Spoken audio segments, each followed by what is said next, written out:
What's up mga katatak? So paano nga ba kami mag-align ng design sa screen? So ganito lang namin siya ginagawa. Kaya kasama ko si Parin Jan Ray. Ngayon, ito yung kulay na naka-align na siya. May mga guhit yan mga katatak. May mga guhit kaming nilagay sa table kung saan namin itatapat yung mga target at arrow sa screen. So after namin ma-align yung isa, itatapat namin yung mga sumunod na kulay sa kanya. Sige pare, pakita mo sa mga kasama natin. Yan. Itatapat lang niya yung kada target. Yan mga tatak, oh. Yan, nakatapat na yung mga target na yan. So, bago pa namin siya itapat, may mga tape na rin yan. Ayan yung mga tape niya. Ngayon, ilalagay na natin siya sa screen.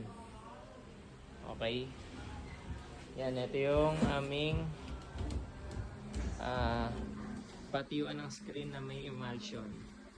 Yan siya. Yan, saka namin hahagudin para dumikit yung tape.